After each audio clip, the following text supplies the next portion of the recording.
ومن سيئات أعمالنا من يهده الله فلا مضل له ومن يضلله فلا هادي له ونشهد أن لا إله إلا الله وحده لا شريك له ونشهد أن سيدنا ومولانا محمدا عبده ورسوله أما بعد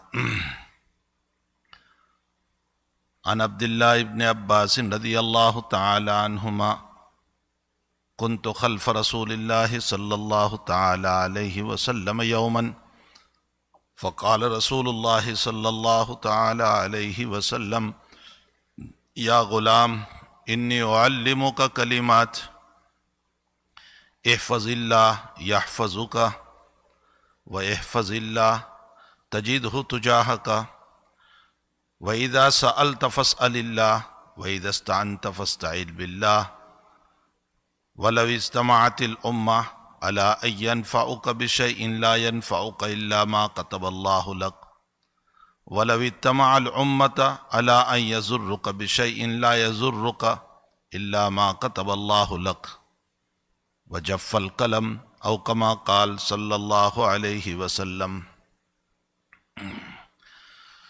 بزرگان محترم، معزز بھائیو، دوستو، عزیزو، میں پہلے اس حدیث شریف کا ترجمہ کر دوں جو بہت ہی اہم اللہ کے حبیب پاک صلی اللہ علیہ وسلم کا ملفوظ مبارک ہے۔ ویسے تو حضور پاک صلی اللہ علیہ وسلم کی ساری ہی باتیں جو ہیں وہ ہمارے دلوں کو جھنجھوڑنے والی، دلوں کو ہلانے والی، لیکن بعض باتوں میں اور بھی زیادہ دلوں پر بہت زیادہ اثر ہوتا ہے۔ عبداللہ ابن عباس رضی اللہ تعالیٰ عنہما فرماتے ہیں کہ میں ایک مرتبہ نبی کریم صلی اللہ تعالیٰ علیہ وسلم کے ساتھ سواری پر سوار تھا۔ حضرت آگے بیٹھے تھے اور میں پیچھے بیٹھا تھا، خلف النبی صلی اللہ علیہ وسلم، میں پیچھے بیٹھا تھا۔ حضرت نے فرمایا یا غلام، او منا، او بچے۔ ہمارے حضرت شاہ صاحب رحمۃ اللہ علیہ نے اس کا ترجمہ فرمایا او منا، او منا، او بچے، وَعَلِّمُكَ کلمات، میں تمہیں چند باتوں کی نصیحت کرتا ہوں۔ پہلی نصیحت فرمائی احفظ اللہ یحفظک، تم اللہ کی حفاظت کرو، اللہ تمہاری حفاظت کرے گا۔ اللہ کی حفاظت کا مطلب اللہ کے احکام کی حفاظت۔ اللہ کی حفاظت دنیا میں کون کر سکتا ہے؟ وہ اتنی بڑی ذات جو لامحدود ذات ہے، اس نے ہم کو وجود دیا، مخلوق اپنے خالق کی حفاظت کیا کرے گی؟ اس کے احکام کی حفاظت کرنا ہے، اس کے اوامر کی حفاظت کرنا ہے، اس نے جن کاموں کا حکم دیا اس کی حفاظت کرنا ہے، اس نے جن باتوں سے منع کیا اسے بچنا ہے۔ یہ ہے اللہ کی حفاظت۔ احفظ اللہ یحفظک، اللہ تمہاری حفاظت کرے گا۔ ہماری حفاظت کیسے کرے گا؟ اللہ حالات سے، مصائب سے، پریشانیوں سے، بیماریوں سے اللہ حفاظت کرے گا۔ دوسرا جملہ ارشاد فرمایا، دوسرا کلمہ احفظ اللہ تجدہ تجاہک، اللہ کی حفاظت کرو، تم اپنے اللہ کو اپنے سامنے پاؤ گے۔ اپنے سامنے پانے کا مطلب یہ ہے کہ ہر وقت اللہ کا استحضار تمہارے دل و دماغ میں رہے گا کہ میرا اللہ مجھے دیکھ رہا ہے، جس کے نتیجے میں معاصی سے، گناہوں سے، برائیوں سے، بدکاریوں سے، ناجائز کاموں سے ہماری حفاظت ہو جائے گی۔ تیسری نصیحت فرمائی وَإِذَا سَأَلْتَ فَاسْأَلِ اللَّهِ، جب بھی سوال کرو اللہ سے سوال کرو، مانگو اللہ سے مانگو، اپنی ضرورت کو اس رب سے مانگو۔ دنیا والوں سے مانگنے سے وہ 1 مرتبہ دے گا، 2 مرتبہ دے گا، 3 مرتبہ دے گا، کب تک دیتا رہے گا؟ اللہ کی ذات وہ ہے جو ہر وقت دیتا ہے۔ پھر دنیا کا انسان دے کر کبھی رسوا کر سکتا ہے، ہمارا فضیحہ کر سکتا ہے، بے عزت کر سکتا ہے کہ ہم نے آپ کو دیا تھا، احسان جتا سکتا ہے۔ اللہ دے کر کبھی احسان نہیں جتاتا، کبھی رسوا نہیں کرتا، کبھی ذلیل نہیں کرتا۔ دنیا کا انسان مانگنے سے ناراض اور نہ مانگنے پر خوش. اللہ نہ مانگنے سے ناراض اور مانگنے پر خوش ہوتا ہے. اسے جب بندہ سوال کرتا ہے تو وہ خوش ہوتا ہے کہ میرا بندہ مجھے اپنا حاجت روا سمجھ رہا ہے, اپنا مشکل کشا سمجھ رہا ہے, اپنی ضرورت کو پوری کرنے والا سمجھ رہا ہے. تو وَإِذَا سَأَلْتَ فَاسْأَلِ اللَّهِ, اس رب سے مانگو جب بھی ہماری ضرورت ہو. اسرائیلی روایت ہے, موسیٰ علیہ السلام نے اللہ تعالیٰ سے فرمایا, چونکہ موسیٰ کلیم تھے, اللہ سے بہت باتیں کرتے تھے, تو موسیٰ علیہ السلام نے فرمایا کہ اللہ کبھی مجھے کسی چیز کی ضرورت پڑ جاتی ہے لیکن وہ چھوٹی چیز ہوتی ہے, تو میرے دل میں خیال سا گزرتا ہے کہ تو اتنا بڑا رب ہے, میں چھوٹی چیز کا سوال کیسے کروں تجھ سے.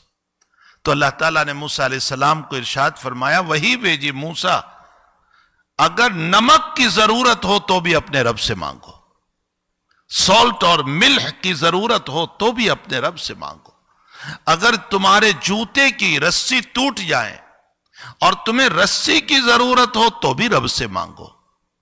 فرمایا مجھ سے مانگنے کا اہتمام کرو. یہ موسیٰ علیہ السلام کو تعلیم فرمائی. چوتھا کلمہ اور چوتھی نصیحت جو ابن عباس کو فرمائی, وَإِذَا اسْتَعَنْتَ فَاسْتَعِنْ بِاللَّهِ, اور جب مدد چاہو تو اسی اللہ سے مدد چاہو. دنیا کا انسان تسلی کے کلمات کہہ سکتا ہے, محبت کے کلمات کہہ سکتا ہے, پیار کے کلمات کہہ سکتا ہے, میرے غم کے اندر وہ یہ کہہ سکتا ہے کہ تمہارے والد صاحب کا انتقال ہوا, ہم آپ کے غم میں شریک ہیں, آپ پر مصیبت آ گئے, ہم آپ کے غم میں شریک ہیں, آپ کے اوپر حالات آ گئے, ہم آپ کے غم میں شریک ہیں. بہت زیادہ تو 200 500 1000 کی مدد کر سکتا ہے, لیکن رب کریم جب تسلی پر آ جاتا ہے تو خدا پاک کی قسم ہمارے دل میں وہ طمانینت اور وہ سکون اتار دیتا ہے کہ دنیا کی کوئی کائنات کا انسان یہ سکون نہیں دے سکتا ہے. جو سکون اللہ تعالیٰ ہمیں عطا کر دیتا ہے دل کے اوپر, ہمارے غموں میں, ہمارے حالات میں, ہماری پریشانیوں میں, اس موقع پر. اسی لیے تو حق تعالیٰ نے قرآن کریم میں فرمایا, اپنے مصائب پر, اپنی پریشانیوں پر تم انا للہ و انا الیہ راجعون پڑھا کرو, کہ اللہ ہی کا تھا, اللہ ہی نے لے لیا, ہم سب کا اسی کی طرف جانا ہے, مرنا ہے, اور قبر میں ہم سب کو رخصت ہونا ہے. یہ انا للہ و انا الیہ راجعون کا معنی ہے. علامہ داؤدی رحمت اللہ علیہ نے بخاری شریف کی شرح میں لکھا ہے کہ اگر غلطی سے عصر کی نماز فوت ہو جائے, غلطی سے, مثلا انسان سوتا رہا, آنکھ لگ گئی, نہیں اٹھ پایا, مغرب ہو گئی, اس لیے کہ عصر کی نماز کی بہت فضیلت ہے. نبی علیہ السلام نے ایک مرتبہ ارشاد فرمایا کہ اگر تم قیامت میں اپنے رب کا دیدار کرنا چاہتے ہو, زیارت کرنا چاہتے ہو, اس مالک کو دیکھنا چاہتے ہو, تو عصر اور فجر کی پابندی کرو, قبل غروب الشمس و قبل طلوعها, طلوع سے پہلے فجر اور غروب سے پہلے عصر. اور ان دونوں نمازوں کی خصوصیت یہ ہے کہ اصل میں دنیا میں حفاظت کے جو فرشتے آتے ہیں, انسان کی حفاظت کے لیے جو فرشتے آتے ہیں, وہ ڈے اور نائٹ کی ڈیوٹی چینج ہوتی ہے عصر میں اور فجر میں, فجر میں اور عصر میں. تو فجر میں نائٹ کے فرشتے بھی ہوتے ہیں اور ڈے کے فرشتے بھی ہوتے ہیں. اسی طرح عصر میں نائٹ کے فرشتے بھی آ گئے ہیں اور ڈے کے فرشتے بھی, دن کے فرشتے بھی عصر پڑھ کے جائیں گے. تو عصر اور فجر میں فرشتوں کی بہت بڑی جماعت ہوتی ہے, اور اس جمع غفیر کی بنیاد پر اور ان کثرت ملائکہ کی بنیاد پر اور بہت زیادہ فرشتوں کی وجہ سے ان دونوں نمازوں کی بڑی اہمیت بیان کی گئی. اور فرمایا جو ان دونوں نمازوں کی پابندی کرے گا, حق تعالیٰ جل شانہ اپنا دیدار نصیب فرمائیں گے, اپنی زیارت نصیب فرمائیں گے. اس لیے ان دونوں نمازوں کا, ویسے تو ساری نمازوں کا اہتمام کرنا ہے, ظہر کا بھی, عصر کا بھی, مغرب کا بھی, عشاء کا بھی, فجر کا, ساری نمازوں کا اہتمام کرنا ہے, لیکن ان دو نمازوں کے باب میں حدیث شریف میں بڑے فضائل آئے ہیں, اور فرمایا اس پر اپنے رب کی زیارت اور اپنے رب کا دیدار نصیب ہوگا. دوسری بات یہ بھی ہے کہ جب اس میں ملائکہ بہت زیادہ ہے تو ملائکہ سے بڑھ کر متقی کوئی نہیں ہو سکتا. لا یعصون اللہ ما امرہم ویفعلون ما یؤمرون. انتہائی درجہ تقوی والے جو ہیں وہ ملائکہ ہے جن کے دور دور تک کے خیال میں ریاکاری کا شبہ نہیں ہو سکتا ہے, دور دور تک کے خیال میں گناہ کا شبہ بھی نہیں ہو سکتا ہے, چونکہ وہاں گناہ, وہاں نفس ہی نہیں ہے, وہاں خواہشات ہی نہیں ہے ملائکہ میں, وہ کیا گناہ کا تصور کریں گے. اور جب اتنے متقی اور پرہیزگار لوگ نماز میں ہوتے ہیں تو نماز کا مقام بڑھ جاتا ہے. یہی وجہ ہے کہ علماء نے لکھا ہے کہ جس نماز میں متقی زیادہ ہوتے ہیں اس نماز کو مقام اور فضیلت کے اعتبار سے افضلیت حاصل ہے. تو بہرحال ملائکہ ان دونوں نمازوں میں ہوتے ہیں. اب عصر کی نماز کسی کی فوت ہو گئی, غلطی ہو گئی, جان بوجھ کر نہیں چھوڑی, جان بوجھ کر چھوڑتے ہیں تب تو حضور پاک صلی اللہ تعالیٰ علیہ وسلم کا ارشاد ہے, بخاری شریف میں روایت موجود ہے, نبی علیہ الصلوۃ والسلام نے فرمایا فقد حبط عملہ, جس کی عصر کی نماز چھوٹ گئی اس کے سارے اعمال کا ثواب ختم ہو گیا. کتنے عمل ہم نے کیے, ایک عصر کو چھوڑنے کی وجہ سے عمل کا ثواب ختم ہو گیا. لیکن اگر بھول سے نماز چھوڑی, غلطی سے نماز چھوٹ گئی, سوئے ہوئے تھے, آنکھ لگ گئی, عصر کی نماز رہ گئی, مغرب ہو گئی تو حدیث شریف میں نبی علیہ الصلوۃ والسلام نے فرمایا فقد وطر اہلہ ومالہ, گویا اس کے اہل و عیال لٹ گئے, اس کا گھر بار لٹ گیا. یعنی گھر بار کے لٹنے پر جتنا غم ہوتا ہے کہ میرے گھر میں چوری ہو جائے تو مجھے کتنا صدمہ, فرمایا عصر کی نماز کے فوت ہونے پر اتنا صدمہ ہونا چاہیے. علامہ داؤدی رحمت اللہ علیہ فرماتے ہیں ظاہر سی بات ہے کہ عصر کی نماز غلطی سے اگر فوت ہو گئی اور مغرب کے وقت آنکھ کھلی تو فرمایا بہت بڑا صدمہ ہوا کہ عصر کی نماز فوت ہو گئی. فرمایا انا للہ و انا الیہ راجعون پڑھو. کیوں؟ اس لیے کہ اس سے بڑھ کر مصیبت کیا ہو سکتی ہے, اس لیے کہ میری عصر کی نماز فوت ہو گئی. تو بہرحال میں یہ کہہ رہا تھا کہ نبی علیہ الصلوۃ والسلام فرماتے وَإِذَا اسْتَعَنْتَ فَاسْتَعِنْ بِاللَّهِ, مدد مانگو تو اسی اللہ سے مدد مانگو. وہ ذات وہ ہے کہ جو ذلتی کے کانٹوں سے عزت نکال دیا کرتا ہے, وہ ذات وہ ہے جو دشمن کے گھر میں عزت دے دیا کرتا ہے, وہ ذات وہ ہے جو بظاہر ذلتی کی شکلیں ہوتی ہے لیکن حقیقت میں عزت کی طرف لے جاتا ہے. میں ایک دو واقعات اس کی طرف قرآن اور حدیث سے آپ لوگوں کے ذہن کو رہنمائی کروں. قرآن کریم میں ایک واقعہ ملتا ہے حضرت موسیٰ علیہ السلام کا. فرعون کو یہ پتہ چل چکا تھا, اس کے نجومیوں نے, اس کے جیوتیسیوں نے, اور اس زمانے کے جو ستاروں کو دیکھ کر علم نکالتے تھے, انہوں نے یہ بتایا تھا کہ تیری حکومت کے اندر کوئی آدمی پیدا ہونے والا ہے جو تیری حکومت کو لے لے گا. یہ بھی بتایا گیا کہ یہ بنی اسرائیل میں سے ہوں گے, اور ظاہر سی بات ہے کہ بنی اسرائیل یہ انبیاء علیہ السلام کی اولاد تھی, اسحاق علیہ السلام کی اولاد ہے. اور ادھر دوسری قوم جو فرعون کی قوم تھی اس کو قبطی کہا جاتا تھا, تو یہ بنی اسرائیل میں سے ہوں گے. فرعون نے حکم جاری کر دیا کہ جتنے بچے بنی اسرائیل میں پیدا ہو سب کو قتل کرو. اب جو بچہ پیدا ہوتا اور پتہ چلتا اس کے پولیس کو, اس کو قتل کر دیا جاتا تھا. جب موسیٰ علیہ السلام پیدا ہوئے تو ماں ڈر رہی تھی کہ اگر کوئی جاسوس کو پتہ چل گیا, کوئی مخبر کو پتہ چل گیا یا پولیس کو پتہ چل گیا تو میرے بچے کو ذبح کر دیں گے, مار دیں گے. اب کیا ہوگا؟ اللہ تعالیٰ نے اس موقع پر وہی بھیجی. دیکھو پورے واقعے پر ہم غور کریں, یہ وقت بہت مختصر ہے ورنہ اس کو قرآن کی روشنی میں تفصیل سے میں آپ کو سمجھاتا. اتنی حکمت کی باتیں اس کے اندر. موسیٰ علیہ السلام کی والدہ کو اللہ نے دل پر الہام فرمایا.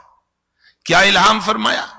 فرمایا کہ اس کو ایک صندوق میں رکھ کر, لکڑے کا صندوق بنا اور اس میں رکھ کر اس کو سمندر میں ڈال دے. فالقیہ فی الیم, سمندر میں ڈال دے. ولا تخافی ولا تحزنی, کوئی خوف نہ کرنا اس بچے کا کہ یہ ڈوب جائے گا, اور کوئی غم نہ کرنا اس بات پر کہ میرا بچہ جدا ہو گیا مجھ سے. نہ دریا کا خوف, نہ دشمن کا خوف, اور نہ تو جدائی کا خوف کرنا، ولا تحزنی انا رادوہ الیک، میں اس بچے کو دوبارہ لے آؤں گا تیرے پاس، انا رادوہ الیک، اور صرف واپس نہیں لاؤں گا، وجاعلوہ من المرسلین، میں اس کو رسول بناؤں گا، اولو العزم پیغمبر بناؤں گا۔ اب یہاں یہ بھی تو ہو سکتا تھا کہ اللہ تعالیٰ یہ وحی بھیج دیتا کہ بھلا یہ موسیٰ کو جو ہے تو لے کر کے جنگلوں میں چلی جا، وہاں حفاظت کر لوں گا میں۔ یہ بھی تو کہہ سکتا تھا اللہ تعالیٰ کہ تو اس بچے کو کہیں پر اس طرح چھپا دے کہ کسی کو اس کا پتہ نہ چلے، یہ بھی تو وہی بھیج سکتا تھا، لیکن الہام جو کیا ہے وہ عجیب و غریب خوف کے راستے سے، جہاں دریا دبا دیا کرتا ہے اس راستے سے فرعون کے وہاں پہنچا رہے، اس راستے سے پہنچا رہے کہ جہاں بچنے کے راستے نہیں ہوا کرتے اس راستے سے پہنچا رہے۔ ڈال دیا ماں نے، تیرتے تیرتے فرعون کے کنارے کے قریب وہ صندوق پہنچا اور فرعون نے اس کو منگوایا اور کھولا تو ایک خوبصورت بچہ، نبی سے بڑھ کر خوبصورت کوئی نہیں ہوتا۔ آسیہ نے جب دیکھا جو فرعون کی بیوی ہے تو کہا بڑا خوبصورت لڑکا ہے، ہم اس کو اپنا لڑکا بنا لیں گے اور آپ اس سے متعلق کوئی غم نہ کریں اور دل میں کوئی خیال بھی نہ لائیں۔ دیکھیں اللہ تعالیٰ فرعون کے دل میں محبت ڈال رہا ہے، آسیہ کے دل میں محبت ڈال رہا ہے، اور اس بچے کو لیا گیا اور لینے کے بعد اس بچے کے دودھ کا جو نظام بنایا گیا وہ کسی کا دودھ ہی نہیں پی رہا تھا، بالآخر ماں کا دودھ پیا اور ماں کو وہ بچہ واپس کیا گیا، یہاں تک کہ بچہ ماں کے پاس پہنچ گیا، اور اللہ تعالیٰ نے اس طرح پر حضرت موسیٰ علیہ السلام کی حفاظت فرما لی۔ خوف کے راستے سے، ڈر کے راستے سے اللہ نے موسیٰ کی حفاظت فرمائی۔ مالک جب بچانے پر آتا ہے تو دشمنوں کے نرگے میں رکھ کر بھی اللہ عزت دے دیا کرتا ہے۔ یہ دشمنوں کا نرگا تھا، یہ فرعون کا ہاتھ تھا، یہ سمندر کا راستہ تھا، لیکن اس کے اندر بھی اللہ تعالیٰ نے بچا لیا۔ اور ایک واقعہ قرآن میں مختصر طور پر میں عرض کروں، حضرت مریم علیہ السلام عمران علیہ السلام کی بیٹی ہے۔ عمران علیہ السلام کی بیوی جب حاملہ ہوئی تو حمل کے موقع پر نظر مان لی اور ادھر عمران علیہ السلام کا انتقال ہو گیا، اور بیوی نے نظر مانی کہ اگر مجھے لڑکا پیدا ہوا تو میں بیت المقدس کی خدمت کے لیے اپنے بچے کو وقف کروں گی۔ اتفاق اللہ کا کرنا کہ وہ تو لڑکی پیدا ہوئی جس کا نام مریم رکھا گیا۔ اب یہ مریم جب تھوڑی بڑی ہو رہی ہے تو تربیت کی ذمہ داری زکریہ علیہ السلام نے لی۔ حضرت زکریہ علیہ السلام نبی تھے اس وقت کے، آپ نے ذمہ داری لی اور مریم کی تربیت فرمائی۔ اللہ کا کرنا کہ بغیر نکاح کے اس مریم کے ذریعے سے اللہ ایک نبی کو، اور وہ بھی نبی کوئی چھوٹا نہیں، اولو العزم پیغمبر اور رسول بھیجنے والے، ایک بہت بڑا نبی۔ یہی وجہ ہے کہ بڑی عجیب حکمت ہے کہ بنی اسرائیل کا ابتدائی پہلا نبی بھی رسول ہے اور اولو العزم پیغمبر ہے موسیٰ علیہ السلام، اور آخری نبی بھی وہ اولو العزم پیغمبر ہیں اور رسول ہیں عیسیٰ علیہ السلام۔ تو ابتدا بھی رسول سے ہیں بنی اسرائیل کی، اور انتہا بھی رسول پر ہے حضرت عیسیٰ علیہ السلام پر۔ بہرحال حضرت عیسیٰ کو پیدا کرنا تھا تو مسئلہ یہ ہوا کہ جبریل امین علیہ السلام آئے اور آنے کے بعد آپ کو پھونک ماری، جس کے نتیجے میں مریم حاملہ ہو گئی۔ اب ظاہر سی بات ہے کہ جس مریم کا نکاح نہیں ہوا، بالکل جوان بیٹی ہے، پاک دامن بچی ہے، اور اس کا یہ حمل، اور معاشرہ کیا کہے گا؟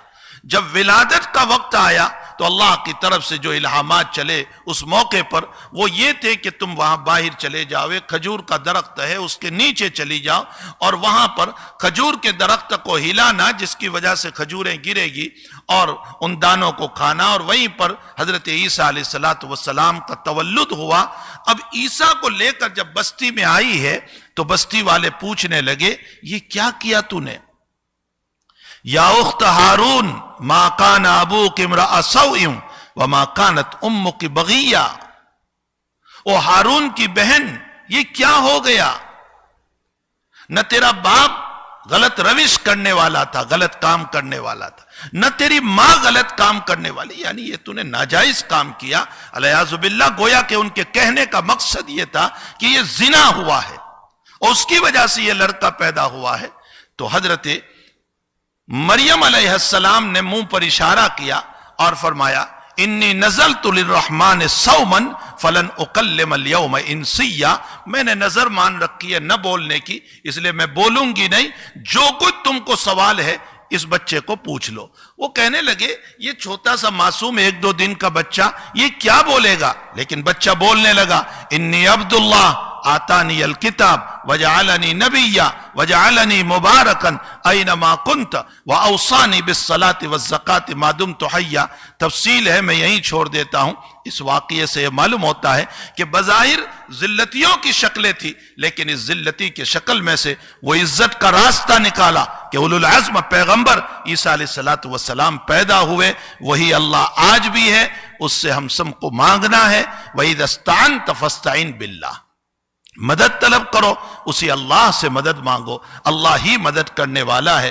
اللہ ہم سب کی ضرورتوں کو دست غیب سے پورا فرمائے، ہماری حاجتوں کو پورا فرمائے، ہماری اولادوں کو نیک بنائے، ہماری ضرورتوں کو دست غیب سے وہ پورا فرمائے، ہماری نصرت اور مدد کی شکلیں پیدا فرمائے، اور اس بلا اور وبا کو اللہ دور فرمائے۔ وصلی اللہ علی النبی الکریم برحمتک یا ارحم الراحمین۔